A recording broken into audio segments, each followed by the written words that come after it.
Good evening. In the interest of your time, we're going to get started, even though we are hoping that Mr. Pillar will show up and give this table a microphone. So other than that, you're going to watch us shuffle mics around just a little bit to make sure that everybody can hear. But his staff tells me he is on his way.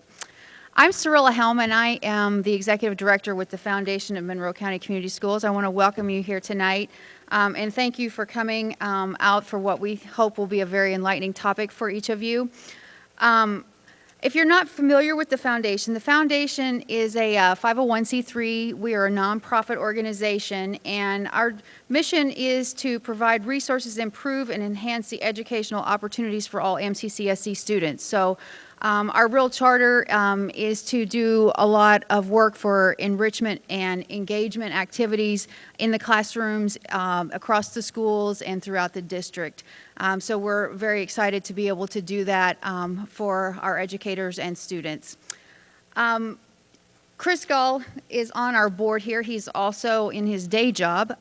He is the prosecutor for Monroe County, and he approached me a couple of months ago with this idea that they were working on with a guide for parents with technology. And I know as a parent myself, it's something that I've struggled with when my kids were younger. They're a little older now, and I still struggle with it because I have to ask them every time I'm technically challenged with something. So they know more than I do, and they confess now and tell me that all those safety rules that I had on the computer, they figured out ways to get around them. And so I understand the challenges that everyone faces with all the technology devices. So I want to welcome you tonight, and I am going to turn this over to Chris, and thank you for helping us put this together. Good evening, welcome. My name is Chris Gaal. I'm the Monroe County Prosecuting Attorney, and as Cirilla just mentioned, our forum tonight is sponsored by the Foundation for Monroe County Community Schools, and the topic tonight is children and technology. We have a panel of local experts that we'll be hearing from. The format tonight is that each panelist will make a brief presentation, 10 minutes or less. That'll be followed by an opportunity for audience members to ask questions, and we hope to use those questions to stimulate a discussion based on the issues that are presented here. You can direct a question to a specific panelist if you want, or you could just open it to the whole panel for whoever wants to respond. But in order to keep things moving, we'll ask that audience members write down their questions on a card, and there'll be volunteers, foundation board members will be available to provide those cards. You can just simply write your question down and pass it to a volunteer, and they'll pass it up to the stage so that your question can be asked. I wanted to also say a few words of introduction about this topic and explain how it is that we decided to take this on and what we've done working together. Video games, telephones, cameras, those things have been around for a long time. As parents, we remember those things from when we were kids. They're familiar. But they were more limited in their ability to communicate and to share information. Now we have smartphones with internet access and cameras that can take both photos and videos and share and distribute them instantly to a wide audience on social networking sites like Facebook, Twitter, Instagram, and by email, by instant text messaging. Now we talk about messages and images going viral. That easy, instant electronic distribution is new. That was not around when we were kids. And the consequences of that easy, instant electronic distribution have raised the stakes. They've increased the potential consequences when it comes to inappropriate or harmful communications. Children often lack the maturity to fully appreciate those consequences. And as parents, we are becoming more and more aware of those potential risks. These new technologies raise all kinds of new questions and concerns for parents that simply didn't occur to parents a generation ago. When do you give your child a smartphone? When can they set up their own Facebook account? Can they post pictures online? Should you set rules on texting? These are new questions that have evolved pretty recently over the last few years. Parents didn't used to have to think about these kinds of issues. Now we do. And these kinds of concerns are increasing because kids are surrounded by technology, both in school and after school. Web-based learning and computer literacy are now part of the basic educational process at school. It's part of basic literacy. But kids' access to technology also takes place after school, and not just on computers, but on smartphones and even gaming systems with internet access. And not just the internet, but all these new forms of social networking and communications that allow kids to generate their own content, photos, videos. And just like with television and movies, we know that some of the content that's out there is not appropriate for children. That's why schools have acceptable use policies, rules that define what's appropriate use of the technology and what's not allowed. As a parent, I've been challenged to think about these kinds of questions myself and to try and come up with these types of rules, try and figure out how to supervise and monitor my own child's access to technology and where to draw the line. And when I talk to other parents, we're all thinking about this topic and trying to answer those types of questions for ourselves as parents. Where should we draw the line? What should the rules be for our own children's interaction with technology outside of school? And then in my role as prosecutor over the last several years, I've started to see more and more cases that involve technology in some way. The interaction between children and technology has raised public safety issues like privacy, cyberbullying, sexting, online predators. Law enforcement have had to learn to investigate old crimes that involve technology in new ways because it pervades our society today in a way that it didn't even 5 years ago. Just like the schools have done, law enforcement agencies have become more aware of how children can be exposed to risks through technology. And one conclusion that I have drawn is that responding to a problem once the damage has already occurred isn't really the best option. I'm a true believer that an ounce of prevention is worth a pound of cure. So I got interested in this topic, and I started to research what was out there.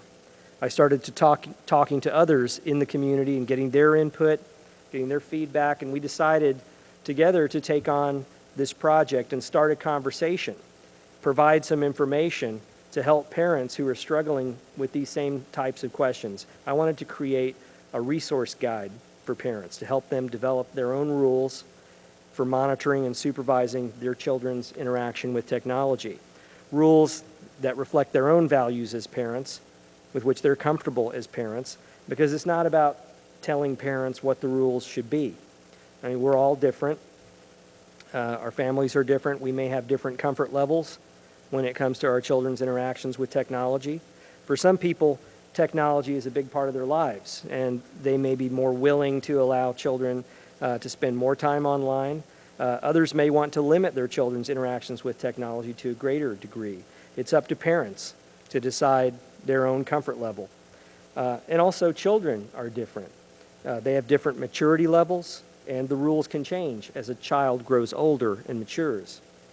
And then, of course, the technology itself is always changing. It can be very hard for parents to keep up, not only because we didn't have these things when we were kids, but also we may not be using whatever the latest social networking craze is as adults. You know, it seems like it's something new every 6 months, and what our children are doing with technology today, it may not even be on our radar screen as parents yet. So what we did is we put together a video, and it features local experts speaking on a variety of topics, some of whom are panelists with us tonight. And the topics that are covered in the video are teaching children about technology, monitoring your child's computer use, setting limits on technology, online privacy, social media, sexting, cyberbullying, and online predators. The YouTube video is available at the prosecutor's office website at www.monroeprosecutor.us, and it's also available at the Foundation of Monroe County Community Schools website at www.fmccs.edu. If you haven't seen it yet, it's a 25-minute video. It sums up all the tips. It's very informative. Highly recommend that you have a look. There's also a fact sheet that we're passing out here tonight. It's this orange piece of paper. It looks like this. It's a lot of specific tips and suggestions that can help parents develop their own rules to supervise and monitor children's access to technology and avoid some of the common problems. Tonight's panel will talk about some of this same information, but it's not about just repeating what's in the video and what's on this fact sheet. Tonight's panel is intended to be a discussion because these are issues that we as parents, as educators, as safety professionals, as child advocates are thinking about and struggling with and trying to figure out on our own. They're relatively new topics. We're still discovering the issues that are out there, but it's time for us to have a conversation with each other and explore what more we can do as a community to prevent these kinds of problems from happening and to share resources to help each other in answering these questions for ourselves and for our families and for our community. So we'll start tonight by hearing from an educator, principal at Bloomington North High School, Jeff Henderson.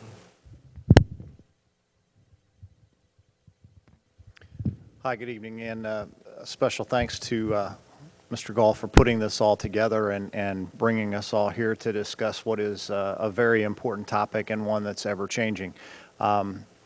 As he mentioned, I am the principal at Bloomington High School North. I've been there now for, this is my 9th year, which doesn't actually seem possible. Prior to that, I was an assistant principal in Crawfordsville, assistant principal in Crown Point, Indiana, both at the middle level and at the high school level. So I've been in administration for longer than I would like to actually admit. I have a 14-year-old, just turned 14, and an 11-year-old daughter at home currently. So I live this on a daily basis in my own house. In fact, just had a conversation this evening with my 14-year-old about continued access to a phone if homework wasn't done on time. So this is a daily conversation that I have with my own children. Prior to becoming an administrator, I was a technology education teacher, so I taught advanced computer-aided drafting, hydraulics, pneumatics, robotics, all that kind of fun technical stuff. And so I've seen over the course of my educational career rules in schools change as a result of technology and its pervasiveness in our society. It's not going away. It's only becoming more prevalent. And rules in schools have had to change to give consideration to that technology. You know, when I was in high school, if I wanted to get a message to one of my friends, we passed notes. And we did that physically. Now the electronic equivalent of that is text messages or Twitter or Instagram or Snapchat or any of the other number of social media sites that are out there. But one of the things that I think that we can't do as educators is we can't ignore the fact that this technology exists, and we can't ignore the fact that kids carry it. So our rules have changed at the high school level to allow students to keep them on their person throughout the day. We allow students at the high school level to use their cell phone before school, during passing periods, at lunch, and after school, on their time. We allow them to use them in classrooms only with teacher permission. And there are a number of really engaging learning tools that are available for teachers to utilize with kids who have smartphone technology, iPad technology in their possession. And a large percentage of our students walk in the door carrying that technology every day. There's online sites like Poll Everywhere that allow teachers in a classroom to just take a quick poll of what kids already know about a topic, a way for them to kind of gauge what it is they need to concentrate on in the lesson that they're about to present, just by giving a brief formative assessment to kids, assessment for learning, not really assessment of learning. And so some of those tools are remarkably powerful and can really help a teacher zero in on the topics that they need to be spending the majority of their time on. I think one of the things that we're going to eventually get to this evening is a conversation about what kind of rules do I set for my child? Not only in school, but what kind of rules do I set for my child at home? What are the expectations that I have for them? And how much privacy do I allow them to maintain while trying to protect them? Many of you probably know, world famous brain scientist Jill Bolte Taylor, right here in Bloomington. She will say, keep them alive until they're 25, okay? And that's our responsibility as parents. She talks a lot about the development of the prefrontal cortex, the portion of the brain that's responsible for logical reasoning and to recognize consequences of one's own actions. And that part of the brain doesn't develop until mid-20s. So that's why she talks about the fact that you need to keep kids alive until they're 25. And that's a pretty scary proposition when you stop and think about the fact that we send them off to college at age 18. And yet we're supposed to be responsible for them and keep them alive until they're 25. So the thought process that we employ at school is that we cannot ignore the fact that this technology exists. We cannot ignore the fact that there are dangers that exist with the technology. And in fact, anything that exists in society will manifest itself in a school at some point in time or another. It's just a matter of degree. And so our goal is to teach kids responsible use of the technology. How do you behave when you have a cell phone in the workplace? How do you behave when you have a cell phone in class? How do you behave when you have a cell phone in church? How do you behave when you have a cell phone at a restaurant? What are all those social situations that you're going to find yourself in? And what technology do you have available to you? And what's the responsible way to use that? So the viewpoint that we maintain at school is our responsibility is to teach kids how to use the technology in appropriate ways so that when they get off to college, they know how to use it in appropriate ways, and they can pay attention in class, and that they can use the technology to help them further their understanding of the content that they're studying, not simply as a distraction. Because it can be a distraction.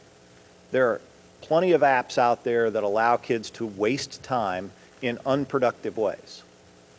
Really not sure what the educational value is of Angry Birds, but I know a lot of kids play it, okay? Bejeweled is another app that kids like to play, and my wife likes to play. Not a lot of educational value there. But there are a bunch of sites out there that are remarkably powerful. Things like wolframalpha.com. I don't know if any of you have ever used that, but if you have a student and you struggle with math, it's beautiful. Khan Academy is another website that's out there that provides online tutorial lessons for kids to help guide them through homework that they don't understand. You can type in a search for the content that you're after. If you need to know how to graph a linear equation using the slope-intercept form, you can go to Khan Academy and see a lesson about how to do that. And the remarkable thing that I know about my own children and that I'm beginning to employ in my own learning is that the very first thing that my kids do when they don't understand something is go to the web and try to find a video on it. I have a 14-year-old daughter, as I mentioned, and both of my girls are very musical. They play piano, play guitar. The oldest plays the flute. But the oldest is also very interested in hairstyles. She loves to braid hair. And she has very long hair, and so does her sister. So anytime she sees a braid that she's interested in learning about, the very first thing she does is go online to a website that she knows where they put on tutorial videos that show kids how to actually braid hair. She does the same thing with her homework. She goes online and looks for resources to help her understand a lesson that was taught in class that maybe she's struggling to remember a little bit. So the technology is out there and very, very powerful, but our responsibility is to protect kids. And that's really kind of our focus tonight is, despite all the wonderful things that are out there, there are some really dangerous things. And we're going to hear some more from other panelists that are going to talk more specifically about those.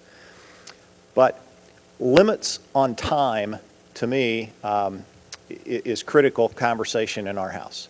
When do you have access to your phone? And what do you have access for? And when do you have access to email? And what do I have the ability as a parent to look up? My 14-year-old doesn't have a social media site. She doesn't have a Facebook account. She doesn't have Instagram. She doesn't have any of that stuff. Okay? I don't believe she's ready for it yet. She probably won't be allowed to do that until she's about 16. Okay? That's a personal belief that we hold in our household. And it becomes a little bit difficult because we have a younger daughter who's 11 who doesn't have a cell phone yet. The 14-year-old just got one for her 14th birthday. It's kind of the rite of passage. When I was 14, the big thing for me was my dad bought me a .22 and taught me how to hunt. For her, it's a cell phone. We don't live in the country anymore, and I don't take my girls hunting. So 14 seemed like a good age for me to learn some responsibility, and so that's what we've settled on in our own home. Those are conversations that you have to have as parents and decide what you feel is right for your child, what's right for your beliefs. I know that my own daughter struggles, my 14-year-old struggles with the fact that she wants to be able to have private conversations with her friends. She wants to be able to confide in her girlfriends, and she has a wonderful group of very supportive friends that we feel very, very good about. We know all their parents, but we do our homework. We don't ever let our kids go anywhere where we haven't met the parents, we haven't vetted that household to make sure that they're going to treat our kids the way we want them to be treated. So I guess as your kids get older, I would encourage you that as much as they strive to get away from you, and as much as they want you to drop them off at the bottom of Kinzer Pike and let them walk up the hill to Bloomington High School North, fight that. And have an open, honest conversation with your kids about the fact that it's not your job to be your child's best friend. It's your job to be your child's parent. And by being a parent, there are responsibilities that you have to ensure their safety, and that you're not trying to invade their privacy because you don't trust them. You're concerned about the behavior of others and the coercive influence that they can have on a young mind that isn't capable, because their brain isn't fully developed, to see the consequences of the decisions that they might make as a result of that. So that's going to be kind of the focus of my aspect of our question and answer this evening is talking about those types of things, because that's where I have the greatest amount of experience, not only with my own children, but on a daily basis with high school kids. The remarkable thing about this technology is it makes it very easy to communicate. The other remarkable thing about it is it leaves a trace. It's very easy to work backwards and uncover inappropriate behavior, bullying. There are electronic trails that can be followed.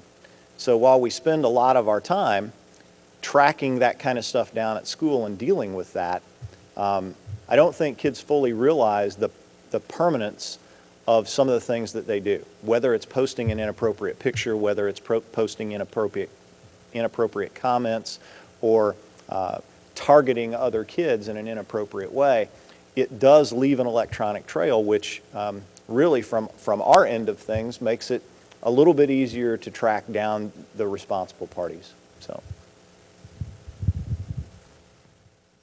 Thank you, Jeff. And now someone who works in the justice system with kids, with juvenile probation, Christine McAfee. Hi, good evening, and thank you all for making time to be with us this evening.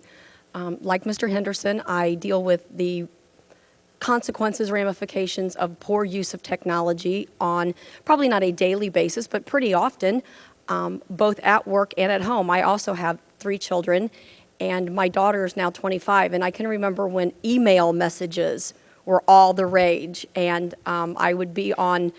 I'd be working late at night, and suddenly on my computer screen would blop up at home and say, "Hey, Taylor, are you there?" "Yes, I am. How are you?" And her friends would have conversations with me thinking that I was her. I would eventually kind of out myself with that, but I did it, frankly, because as Mr. Henderson said, my job was not to trust her, and I used to tell her, "You are a child, I am the parent. My job is to not trust you, your job is to prove that you're not trustworthy, and then we'll grow up together and you'll be fine and safe." But to not look at everything and expect that she had a right to her privacy. She did in some instances, but technology was scary back then. I have a 10-year-old, and I can tell you it's not any less scary now with him.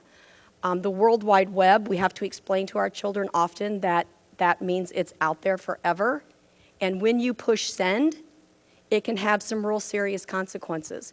In my professional life, we have seen instances where young people get a picture, take a picture, get a picture, and it's sent through the internet. If that child is of certain ages, that can be dissemination of child pornography. And regrettably, what we see is when the 15-year-old girl sends it to her 17-year-old boyfriend, she sends it to him as a private message, but it went on the internet.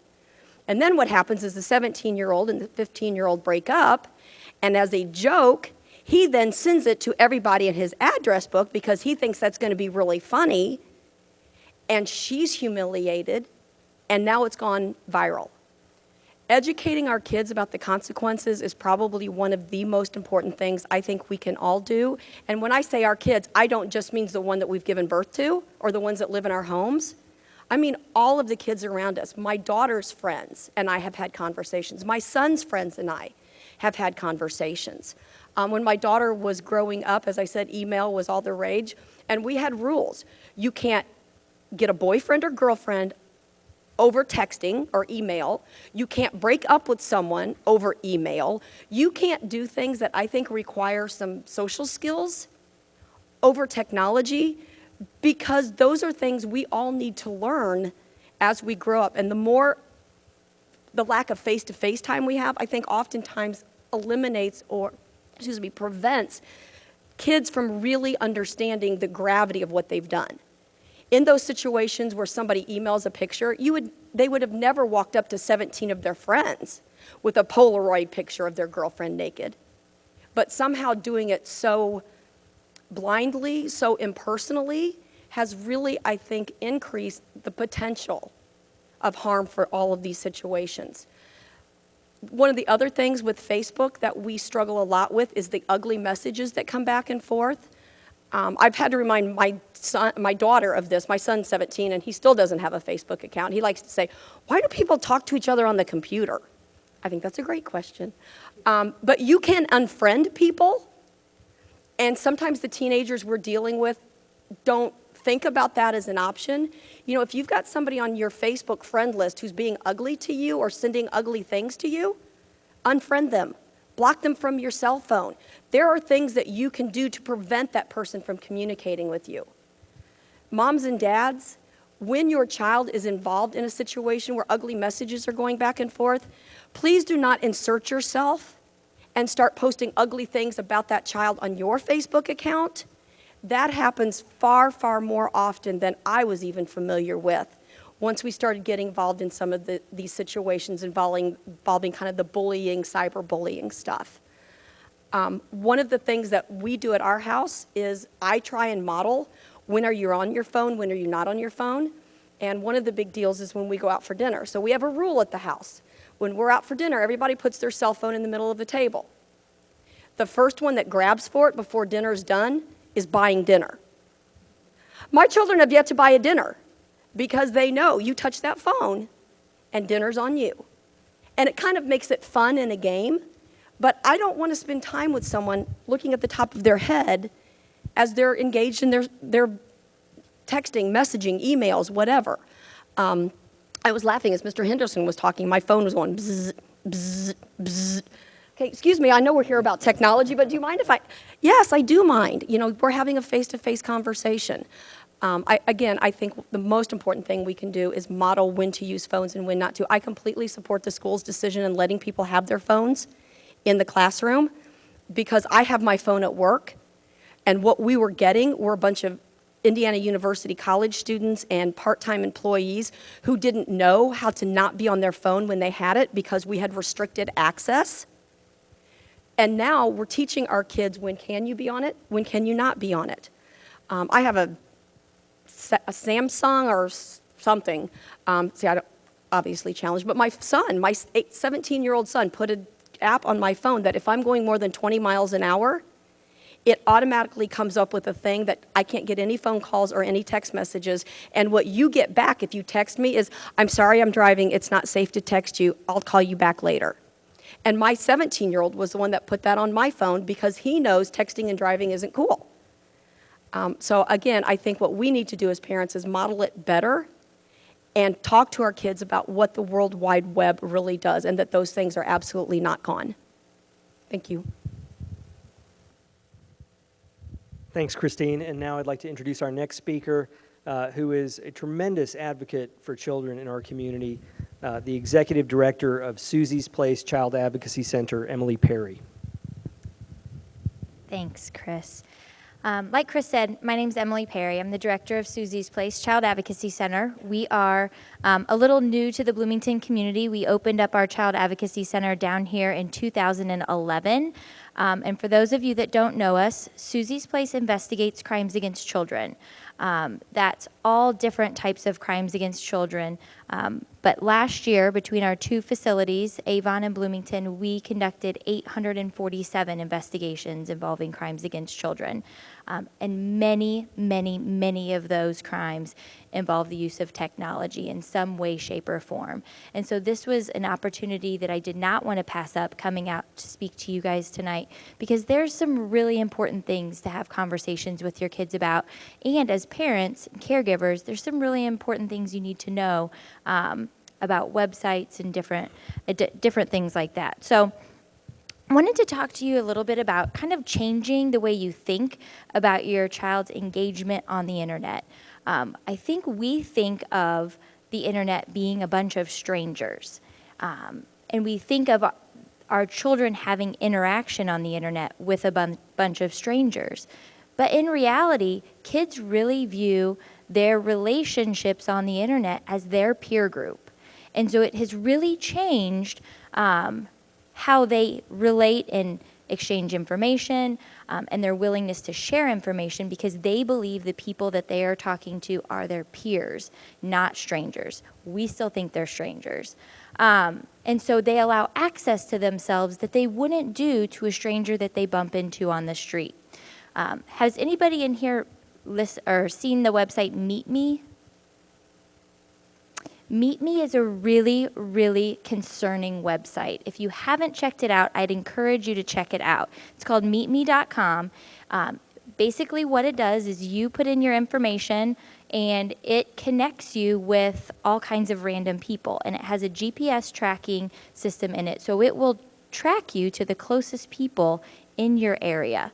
I did it just today in our office with some of my staff because we were talking about this presentation, and we've known about the website for a long time. But it is essentially taking your children. They have to be 13 or older to sign up or create an account. Several of them are not quite 13. And then you post a picture of yourself, and it's going to match you with other people in your area. And it is a super concerning website for pedophiles trying to find victims, something that I would really encourage you to check out. Another one is something called StickCam. Essentially, this is a roulette of finding people to webcam with. And so your child logs on, and they get their webcam, and they just get matched up with someone on the internet that also has a webcam. So things that you really want to check out and be aware of. Many of you have probably heard of Snapchat. I know we talked about that in the video. Snapchat is kind of an instant exchange of pictures, and they supposedly go away after the timer deletes the picture, but we know that you can save those pictures to your camera roll on your smartphone. We're seeing a really concerning amount of sexting and child pornography being exchanged via Snapchat. One that you're going to find kind of surprising, because I see a lot of moms out there, is Pinterest. Pinterest is one of the most rapidly rising social media sites for exchanging child pornography. It is something where people are creating child pornography boards, and they are pinning kids that they want to share with other people. It's something that was not expected when Pinterest was created, and we're trying to keep up with it, but something to be very careful about when you're letting your kids have kind of unfettered access to a website that you think is a pretty safe one. So something to think about with that. We know Facebook, we know that, that really establishes kind of a peer network for kids. It is getting a little old. What I didn't mention about Meet Me is that's the old My Yearbook. If any of your kids did My Yearbook a few years ago, they took the My Yearbook platform and created Meet Me from it. So a couple of stats that I wanted to share with you that I thought were interesting when I was doing some research. This is from the Journal of Adolescent Health. It says in 82% of online sex crimes against minors, the offender used the victim's social networking site to gain information about the victim's likes and dislikes. 65% of online sex offenders use the victim's social networking site to gain home and school information about the victim. And 26% of online sex offenders use the victim's social networking site to gain information about the victim's whereabouts at a specific time. Those of you that do allow your youth to have smartphones, please disable their GPS tracking location on their smartphone, or else people will just be able to pull up the GPS on the last picture that they posted and find out exactly where they are. So I know we don't have too much time to go into all kinds of different things tonight. I'm happy to entertain any specific questions that you have, but I appreciate you guys taking the time to come out and learn more about this. Thank you, Emily. And now we're going to go back to the schools. Rebecca Rose, who's Director of Social Work for MCCSC. Hello, thank you, Chris. I'll be pretty quick because I just want to reiterate everything that the panel has already said. I think all of you have touched on some really key points. And in my role, our school social workers, I think, are most often involved in situations of cyberbullying, harassment, and then also a lot of the issues that have come up in our schools related to what Emily mentioned. We have had some situations where students have talked about, some of our high school situations talked about knowing someone who's older than them, being in a relationship with someone who's older than them, and then when we start asking more questions, we learn that it is someone that they met on the internet. There's definitely some different websites out there that children, adolescents are able to find and experiment with. Emily touched on some really key ones. Another one is Backpage.com, and that's where some people do some trafficking. And we've actually had some situations where we've had students who were involved in utilizing that website as well. So it is really important to raise your awareness of this. I don't want this to just be a fear factor session either, because I know I've gone to some different technology trainings about safety and making sure that you are aware of some of the possibilities of child predators being out there and that sort of thing. And it is really scary. And this isn't just about making you scared and wanting you to go home and unplug all of your computers and everything and throw them in the trash and say never again, because my background and training is in social work and therapy, and just like working with a client, you have to meet them where they're at. So as Jeff had mentioned, we can't just say, no, you can't use this. You can't use this in the classroom. You can't have it at school. We've got to meet them where they're at. Technology has a lot of positive aspects to it. There are some things that students are doing in the classroom with technology that is just amazing. It's mind-blowing. The key is that balance, and it's really hard, especially as a parent, to find that balance. But hopefully you will learn some things tonight and be able to get some questions answered for you to be able to do that a little bit more easily. Thanks, Rebecca. We'll take a minute now for people who want to ask questions to go ahead and fill out some cards. Cirilla can take cards. There will be other volunteers who can take cards. While we're doing that, I got a call in preparation for this, somebody who was interested in the topic and wanted a quote from me and said, well, give me one tip. And so of all the things we've talked about tonight, if I could just distill it down into one tip to think about, that one tip would probably be to reinforce the message with your child that once information is posted online, it's very difficult to control who has access to it. It's really out of your control. It can be copied, it can be shared, it can be forwarded, it can be reposted by others. Even with Snapchat, as was mentioned, Snapchat, advertises itself as you can text an image It's there for a few seconds and then it disappears. You know, kids think it really disappears. It's very easy to capture that image and save it with a screen capture. So, you know, even with Snapchat, if you send something out there, you really lose control over it. Help your child understand that message, that not to send anything that they would feel uncomfortable seeing in public or sharing with others. In the video, it's mentioned, you know, there are parental control software programs out there, family safety software programs.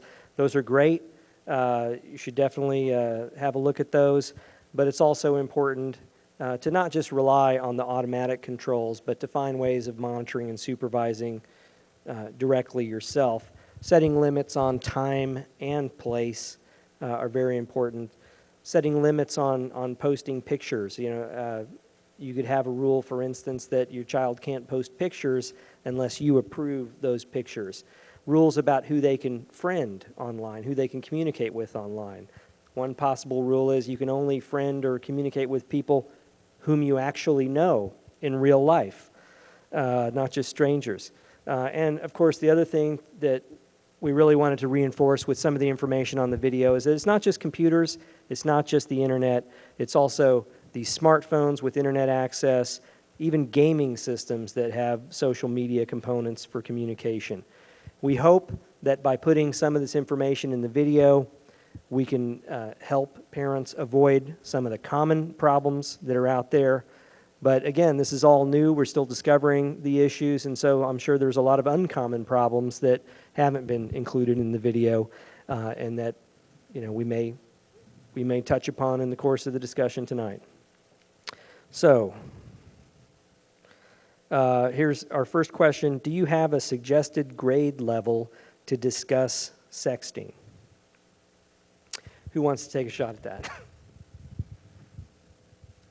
Talking about age. I will. Well, I'm probably a little more open than most parents tend to be with their kids. I would suggest, you know, kind of like you talk to your kids about what's appropriate and inappropriate touching on body parts, body safety, I would incorporate sexting right along into that conversation. It's going to evolve a little bit as they get older, so you're going to start that conversation, you know, in a more child developmentally appropriate manner when they're in first, second. I have a second grader. We've already talked about it. But you just use terminology that's age and developmentally appropriate. But he already knows how to send pictures and videos and messages on my phone. And so it's not something that the kids on the bus in 5th grade probably are not going to be talking about at some point. And I would rather him hear it first from me about what's okay and not okay. And when Chris was mentioning, you know, what is the number one tip? The first thing that comes to mind for me is we can put all of these great websites and checklists and processes in place to protect our kids, but the number one thing, the most impactful thing that you can do is to have a relationship with your kids where you can talk with them about it. That is what's going to make the biggest difference. I mean, you can get something that follows every, you know, key strike that you do on your kid's computer or phone, but if you can't talk with them about these concerns, your concerns with their safety, then you're not going to have the impact that you're wanting to have. So I say, when it comes to sexting, start talking young. I would definitely be having the conversation by probably 4th grade to make sure that they understand what that verbiage is. If they hear it, they understand the ramifications of what happens with those images, and they understand that if they see something or hear something about inappropriate images being sent to people, that they know who to tell about that and how to get help. Because I think so many kids get in over their head and they don't know what to do, and it's just because we haven't given them the information to know what their next steps are. So does anybody else have a different or additional response?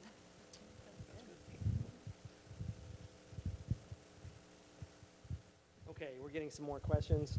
The next one here is, can you recommend any particular parental control software or are specifics mentioned on the video. The video does not recommend or endorse any particular parental control software. We didn't get into specifics in the video. We just mentioned that these kinds of programs are out there, and they're available, and we kind of invite you to check that out. But one of the main points we wanted to make about those is they're great, but they're not infallible. Kids can learn to get around them, and you shouldn't rely entirely on automatic controls.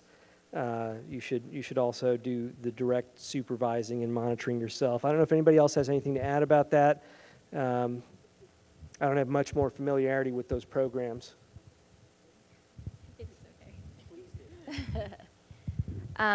I don't really endorse any particular websites either, but the one that we're most familiar with and I think we use the most is called NetSmarts, and it's NETSMARTZ. And so if you Google that, you'll find it. There's a NetSmarts 411 too, and it will give you a lot of information about internet safety, the programs that you can use. That key strike thing that I was just talking about, I don't know the exact name of it, but it will log every key that your child types, is probably the most accurate piece of technology that you can use to track your kids' movements on your computers, because it's not something that they can really get around. I know there's programs where they actually just email you like every single thing that your kid has typed into the computer, or that has been typed into your computers, and so you can monitor it that way. So it's not really a program that they can circumvent. It really depends on if you want to be, how diligent you want to be in checking everything that's going into your computers. So that's something you can think about.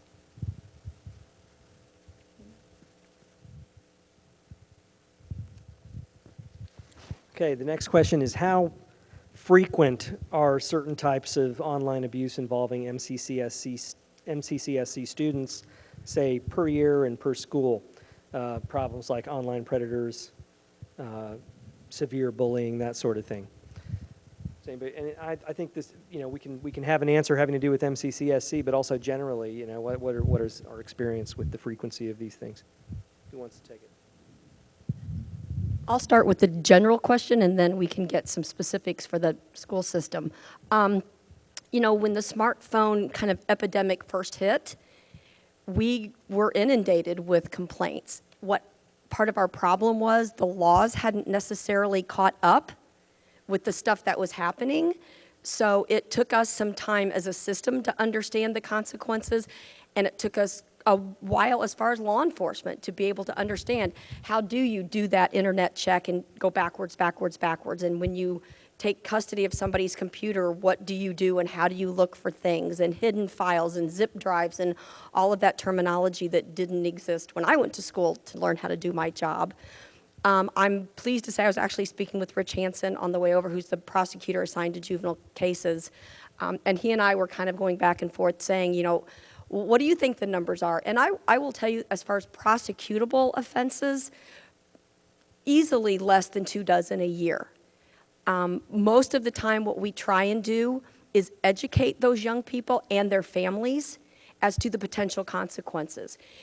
It's less often now that we get one that is just sheer meanness, and they really are looking to damage someone. It's more the bullying, ugly words back and forth that they haven't, the person that's engaged in that hasn't really stopped to think about the consequences of what they've done. Or again, they've sent a picture to their older boyfriend, not realizing that I'm only 15, that's really a big deal. Because, back in the day, if you took a Polaroid and you gave it to a significant other, that was a much different situation. So again, throughout the county, probably less than 24, but that number is decreasing because I think of situations like this. I think we're doing a much better job of educating the adults who interact with our young people so that we can be better mentors and models for them.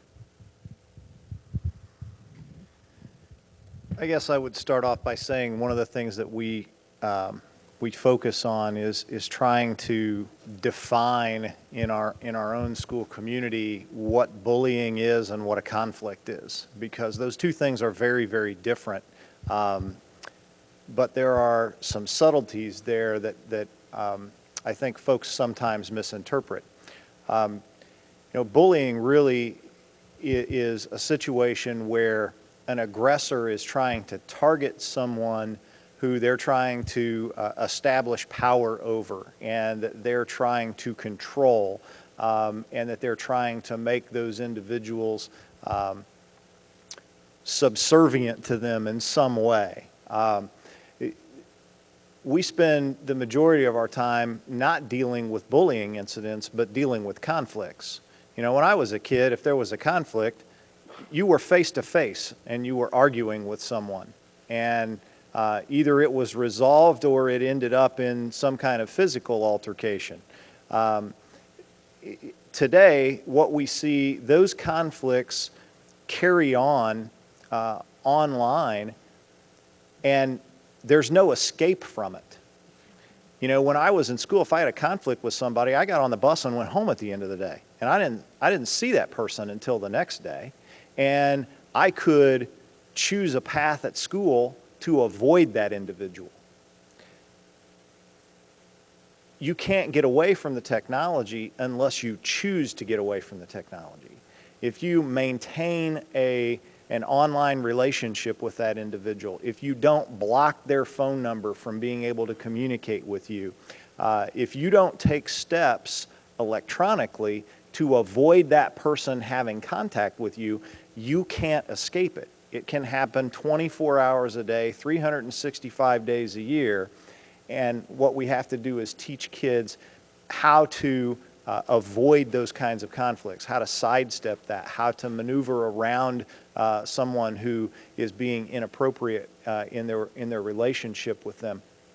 And we have to teach them how not to engage, how not to say negative things back to someone, and really kind of incite the situation rather than learning how to diffuse it. So I would say that the number of prosecutable cases, less than 24 in a year.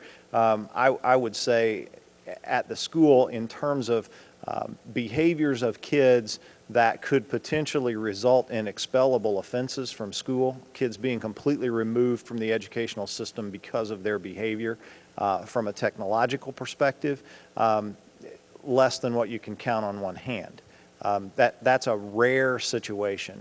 We usually learn about it early enough that we can intervene and help kids understand the errors of both of their ways, and get some resolution, whether it's through peer mediation or whether it's through the work of counselors or social workers at school. But in terms of ongoing issues, those are pretty rare. Anybody else?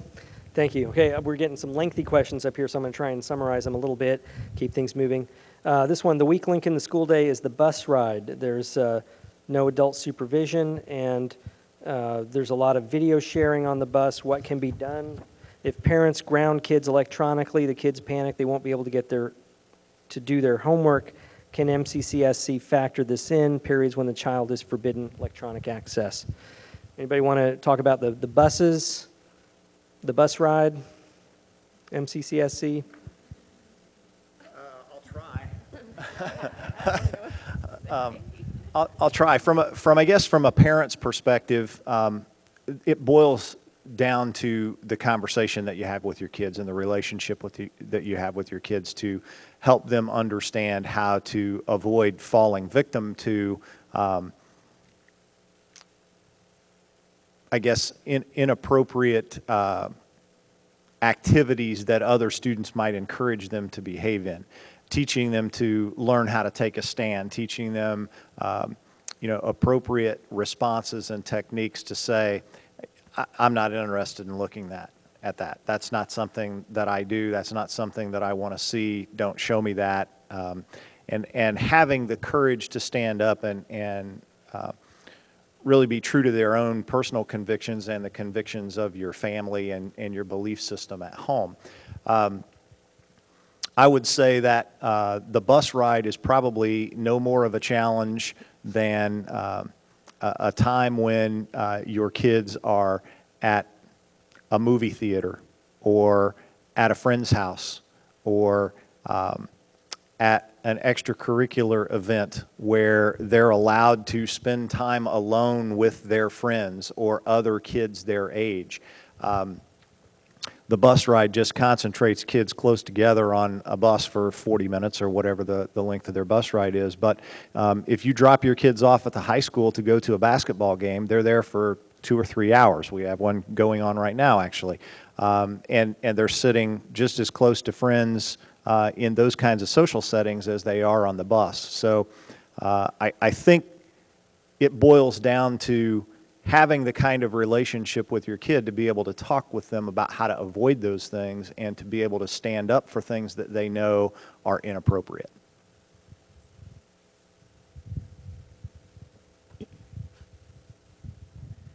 I was just also going to add, Mr. Henderson's absolutely right. A lot of it is about that relationship with your child and talking to them about being responsible and also helping them to feel confident to do the right thing in those situations.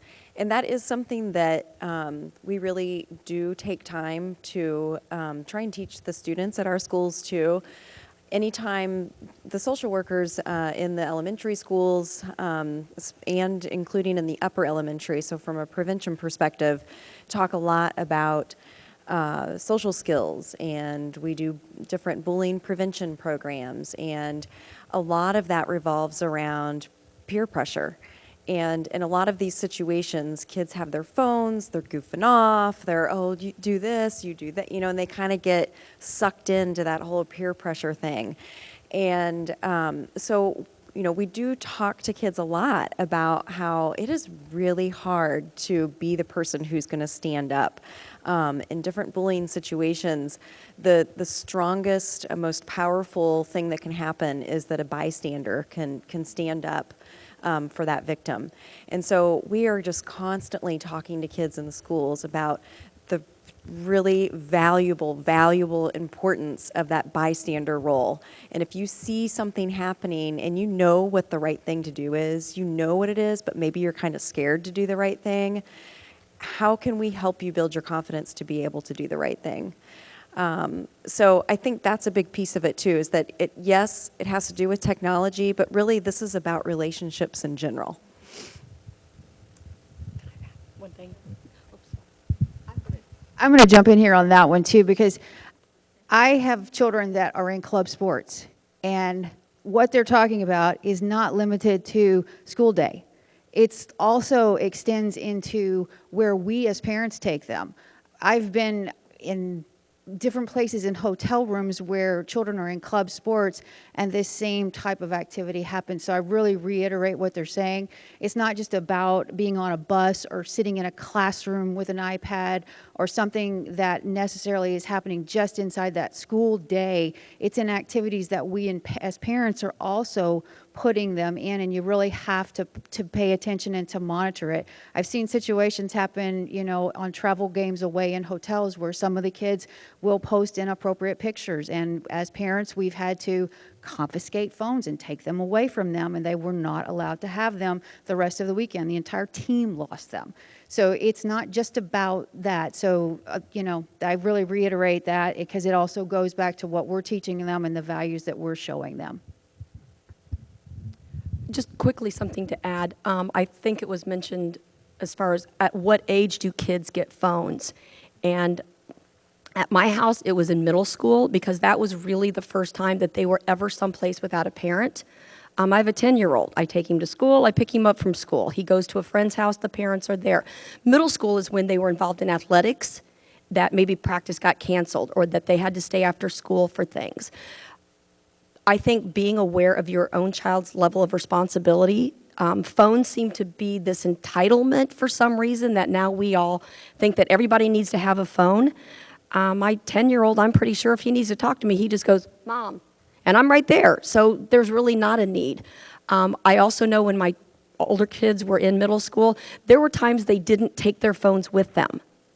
If we were going on a travel, my daughter did cheer, she didn't need a phone if I was going to be there. So I think also we have this idea that once they get it, they have to have it 24/7. That's, again, something that we need to pay attention to. When my son got his first phone, he didn't have internet access because to send pictures back and forth required the internet. And I didn't trust him and his knucklehead friends to not do something that would be difficult. So looking at phones, not every kid needs a smartphone. Yes, that's what everybody has, but if you can't handle that responsibility, maybe we need to get a phone that doesn't have all of those bells and whistles, or we don't need to turn some of them on. So again, being more involved as a parent. As far as with the homework thing, and I don't think that was spoken to as much, my son attends New Tech, or the Academy of Science and Entrepreneurship High School, and they are really dialed into online. And he's lost his phone more than one time.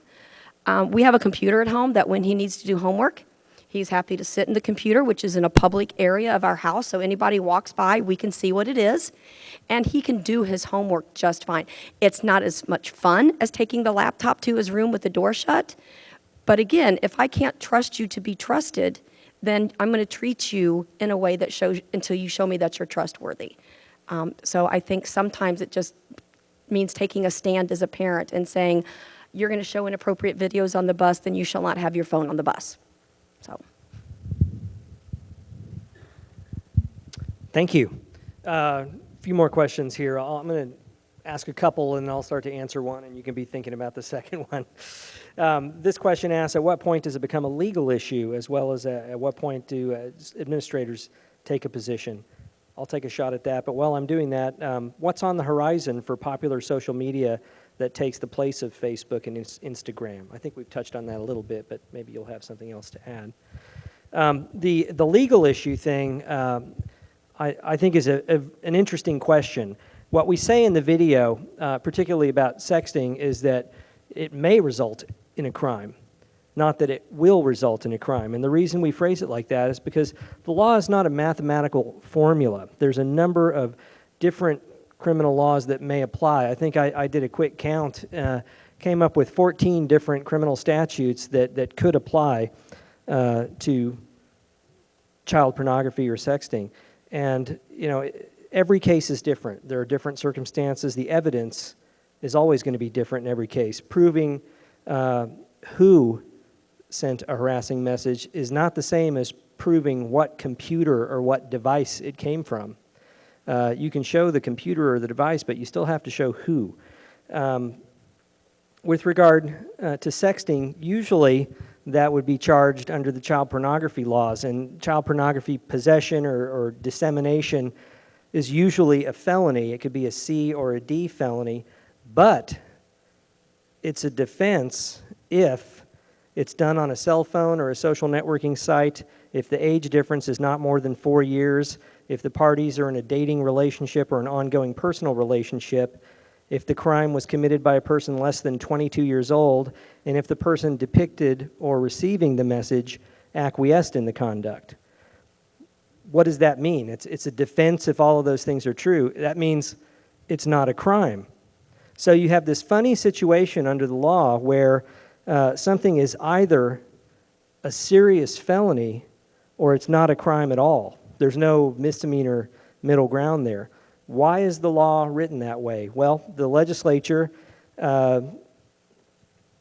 decided that it didn't want to punish high school kids who, you know, as child pornographers, as felons, for conducting an activity that, you know, fortunately or unfortunately is a common thing. 20%, according to one study that I read in the journal Pediatrics, referred to, 20% of at-risk 7th graders sent sexting messages. So it's happening at a young age. Discretion is very important in deciding how to respond to that. As I said, you know, there are different circumstances in every case. Evidence is different. What I think is important in making decisions about these types of situations, that the response be proportional. Some of the factors that would be considered in making a decision about how to respond is, you know, was there coercion involved? How widely was the message sent or forwarded from the original source? what's the age range? Obviously, the law makes it a defense if the age range is only 4 years. There's a difference, I guess, under the way the legislature viewed it between an 18-year-old and a 16-year-old sending a message and a 30-year-old and a 16-year-old. Was there bullying, threats? Was there a relationship between the parties? Was there an existing relationship, a previous relationship, no relationship? I think the important thing is in dealing with this, whether it's reported to the school, whether it gets to the point where law enforcement gets involved and does an investigation, whether it gets to the point where there's a prosecutable offense, is that the response be proportionate. Some of these things are dealt with at the level of the school. Law enforcement have gotten better and better and better at dealing with them, and we do get them in our office, and we deal with them as well. And unfortunately, we've seen some pretty serious cases involving technology. Does anybody want to jump in and talk about how, you know, at what point we make decisions to respond, how we make those decisions? Well, I think from an administrative perspective, as I mentioned earlier, when we investigate, we try to look at all sides of whether it's a conflict, whether it's bullying, whether it's one-sided, whether or not a kid is being targeted by multiple kids, whether or not how the student themselves have responded, whether there was something that the alleged target did prior to this electronic communication starting that caused that electronic communication to start. So while it may necessarily be easy to track from the point in time when the communication started electronically, there could have been something that occurred that the student who is now the target actually did in a non-electronic manner prior to this communication starting. So it's all about going back and you know, doing our due diligence to make sure that we investigate. And none of us as building administrators went to school to be detectives, but we certainly spend a considerable amount of our time, you know, uncovering and investigating those kinds of circumstances. So. Okay, anybody else want to answer that one or the next one about what's on the horizon in terms of other social media? I think that's a really good question. And some of you may have seen Rebecca and I were over here having a little sidebar conversation about my theory on this. And I think in my experience, kids are actually moving away from computer-based internet activity. Most of their internet activity is going to be on a smart device. So I think it's less about the evolution of social media and more about the evolution of apps. And how they're choosing to use apps, and the fact that apps are now being created to circumvent us being able to track things. And so I think that's really what's going to be on the horizon, is how far are apps going to go in terms of us being able to view our kids' messages and to be on top of that. It's getting more and more and more challenging all the time as our youth's internet activity via different apps and smartphones is disappearing into the internet kind of no man's land. And so it's going to be really interesting over the next few years to see how apps evolve and how we as a community and as our Internet Crimes Against Children task force that we work with so intimately are able to keep up with that, because the people making the apps have a way more money to develop them than we have to keep up with them. And it's just, I mean, it is funny. I mean, there's a lot of people putting a lot of money into app development, and we don't have the kind of money to keep up with it. And so it's a really scary situation, honestly. I'd like to add just a brief comment to that. I think kids have a misconception about communicating with other students, other individuals with a phone. I think they mistakenly and naively think that if I send a message to Becky, Becky's the only one that gets that message. But the cell company that handles my communications gets that message. If Becky's on a different carrier, her company gets that message. If that message is sent through a company like Snapchat that develops an app that is supposed to delete the picture on the receiver's device after so many seconds, not only did that message go from my phone to my phone company, but it went to Snapchat's server where it's housed, and then it's sent to Becky's phone company, and then it's displayed on her phone where she could take a picture of the message. Someone could hack into Snapchat's servers. We've all seen plenty of issues where credit card numbers have been compromised in what are supposed to be secure server storage situations. And I would venture a guess that there's probably at least one or two of you in here that's gotten a new debit card recently as a result of spending money at Target using a debit card, and Target got hacked. So I think kids mistakenly think that that's point-to-point communication, and it goes from my phone to her phone and nowhere else in between. And they don't understand all of the stuff behind that.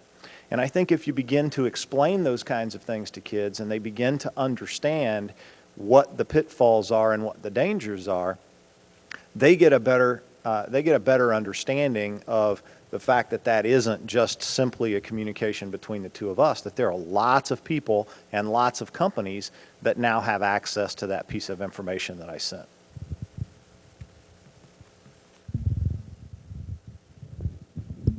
This isn't really directly related to what's on the horizon, but related to what Jeff was saying. And that is that the other thing I think is important to talk to our kids and our students about is that immediate gratification. And so when you're texting, if you receive a text from someone and you're not sure how to respond, it's okay to put the phone down and think about it for a little bit. I think adolescents in particular are just so impulsive and feel the need to do an immediate response, immediate. And that texting just has to keep going back and forth. And so we talk a lot about that too, that it's important to stop, and you don't have to respond right away. It's okay if you need to think about it. You can talk to someone about it. And I think that's really hard for our kids too, kind of going back to the brain development thing again. It's hard for them to think through that process that, wait, I need to slow down for a minute. Thank you. I'm going to ask a couple questions that would probably generate similar sorts of responses. There are some online games that my child plays with others. Oftentimes they use Skype to be able to talk at the same time. It's very social. All that is fine, but is there a general rule as to how many hours a day is healthy to permit online gaming and computer use in general? And then the next card has several questions. Are there some terms, buzzwords, being used now which have alternative online meetings? What sites seem to be safe or are monitored? And what about games that are visited by kids and used as ways to ID kids? Are some worse than others? Okay, there's several questions here. I hope you can remember them all. Emily touched on something which is really interesting that it's a phenomenon I've become aware of too, which is that kids know that their text messages could be monitored or their emails could be monitored, and so more and more we're seeing other forms of communication to evade supervision through, for instance, gaming systems have become almost the new texting for some folks. One of the things that's mentioned in the video is a website called commonsensemedia.org, which is a rating system. We're used to thinking about whether or not movies are appropriate for kids, and we know about movies that are rated G, rated PG, parental guidance, PG-13, rated R. Well, this is a website that rates all kinds of content, not just movies, but all kinds of content, websites, and there's a lot of great websites out there that have child-appropriate content. I'm thinking of PBS Kids, National Geographic Kids, those sorts of things. commonsensemedia.org is a good resource for folks to know about if you want to have some quick information as a parent to rate some kind of media content, movies. They do all sorts of things, video games, that sort of thing. Okay, with regard to any of these other topics that were brought up, the amount of time, for instance, spent online, is there a healthy amount of time? Anybody want to take an opportunity to respond to any of those things? I know there's a lot of concern out there about what's the right amount of time, and if kids are having screen time at school now too, how do we balance this? How do we manage it? I know the Academy of Pediatrics is stating that around 2 hours a day should be the max. But again, I think it depends on the nature of what it is that they're doing. If I'm, how do I put this? If their angle is that it's a health concern because kids are being less active.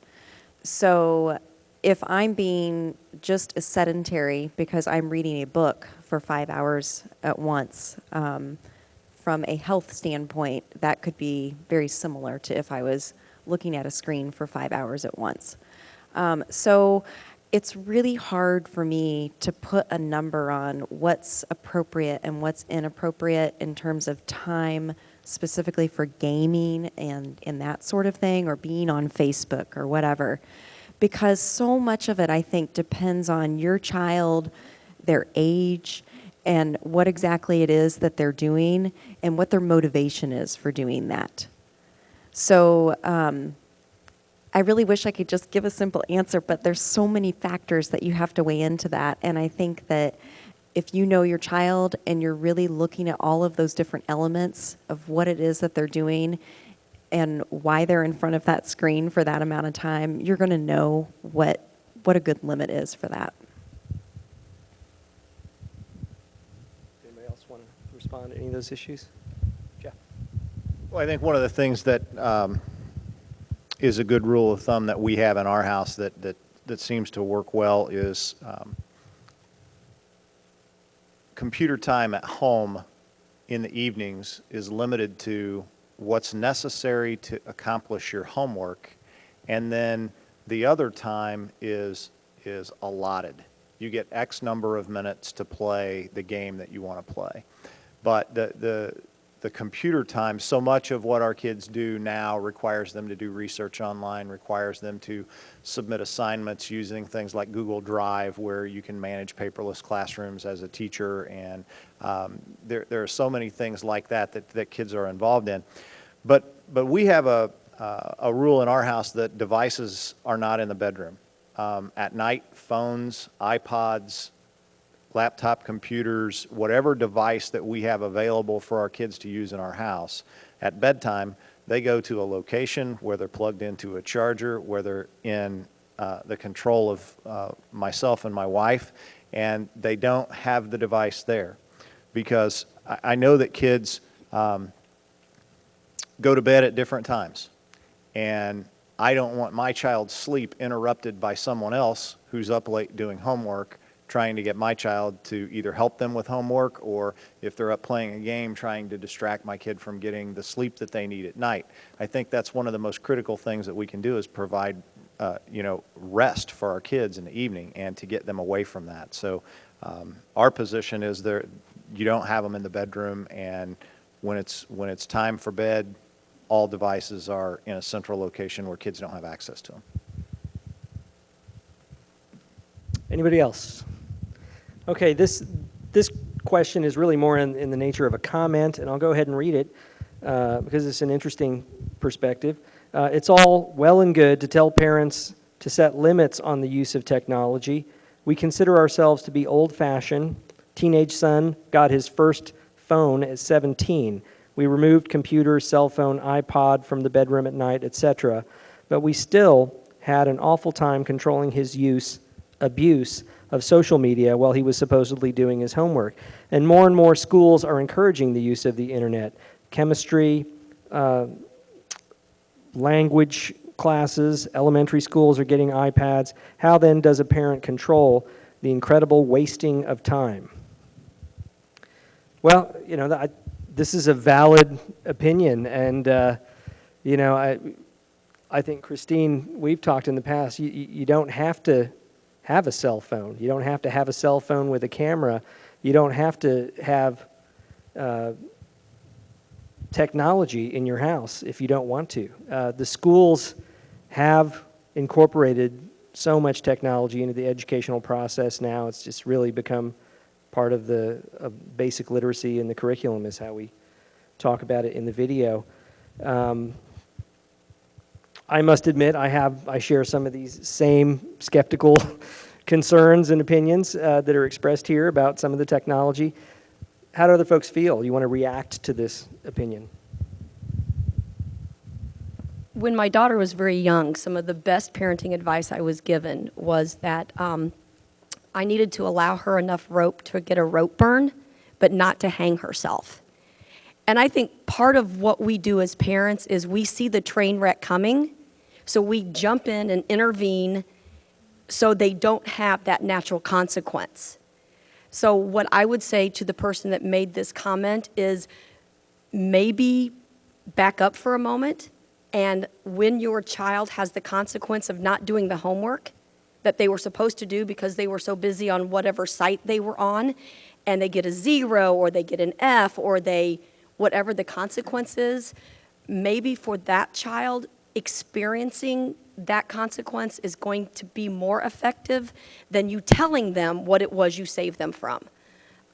Again, my middle child, my son, is he's the kid that had to touch the stove to get the burn, because as many times as I said, it's going to be hot, you're going to be sorry, that's going to be really hot. It was like this draw toward this forbidden fruit almost. And he's been much better at monitoring his own experiences because he's faced some of those natural consequences. He was late for school and was going to end up with a detention because he didn't get up. And I decided that at 17, I probably am not the one that needs to go in 44 times and get up an hour early and, get him prepared. This past week or 2 weeks ago, we had all the snow and it was so bitter cold. My son wore shorts to school. I had to get over the idea of all the school administrators going, that child's mother is a knucklehead. She let him? No, he made the choice to wear shorts one day, and he wore blue jeans 3 days that week. But it was something that I let him come to the conclusion on. And I think, again, we try so hard to save our kids from the train wreck that sometimes letting them experience it. And I'll tell you, letting them experience it at 15 or 16 is a whole lot better than having them face it the first time at 23 or 24. Because the juvenile system in this county is a very forgiving system. And if it really is a situation where you were just kind of silly and didn't think it through, we are going to work with you and your family and the school and educate and promote and get a sense of what's it going to take. You do some of that stuff at 23, mommy and daddy aren't going to be able to save you. So letting your kids kind of scrape their knees a little bit is painful, but I really think it's the right thing. I would echo that comment. I don't know if any of you watched the terrible football game that was on last night, but there was a great commercial about Olympic mothers and all the bumps and bruises that kids had to encounter to become Olympic caliber athletes, the broken bones, the physical therapy, all of the things that occurred as a result of these kids having a goal and having a desire to be the best at whatever it is that they're trying to do. You've probably heard the term helicopter parents. We encounter them frequently as school administrators, and there are lots of really scary things that we really have to protect our kids from, okay? And part of the conversation tonight is about making you aware of those kinds of things and keeping you vigilant. But there are also the laws of natural consequences that Christine just spoke about that we need to allow kids to experience in order to learn the consequences associated with their own actions, and to learn how to be advocates for themselves. Because when they go off to college and you pick up the phone and you call the professor is not going to talk to you. They'll take your check, but they won't discuss your child's academic progress with you. They're going to talk to your child. The same thing occurs in sports. When we have parents who are overzealous about their communication with coaches and overstepping their bounds in terms of demanding playing time. When the parent hasn't been at practice and hasn't seen the effort that the kids put forth and hasn't seen the effort that the other 10 or 12 kids on the team put forth. And we see that all the time, and we have to continually ask parents to step back from that a little bit and allow their child to be their own advocate. If you don't feel like you're getting the appropriate amount of playing time for the effort that you're putting in, you go have a conversation with the coach. If you don't feel like you got the points that you deserved on an assignment, you go have the conversation with the teacher. Not stepping in and doing so much to protect kids that, in essence, we handicap them and make them so that they can't advocate for themselves and hold their own. So I would encourage you to think about those small opportunities for kids to make mistakes when they still have a chance to learn. And, we talk about that with parents with regard to the use of technology in school and the responsible use of that technology and allowing them to kind of fail at it at the high school level. So when they get to college, it's not costing you $35,000 a year to figure out that they don't know how to manage their time. We're trying to provide that opportunity now with the tutorial programs that we're providing at all of our schools.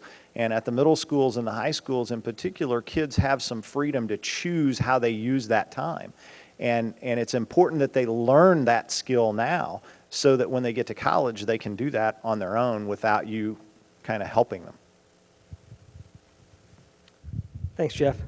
My hope for this evening was that we wouldn't just be making a list of safety tips and, do this, do that, but we would be having a discussion, not just in the little individual silos of the various organizations that we work with in the schools or in the justice system, but that we start talking to each other as parents, in our organizations, as a community, to think about how we can get out in front of the problem and focus on prevention and have this discussion that really hasn't taken place on this topic that I recall in this community about children and technology. So I think this has been very worthwhile. I really appreciate all the input of our panelists. Thanks for taking the time to do this, and thanks to all of you for showing up and participating in this tonight.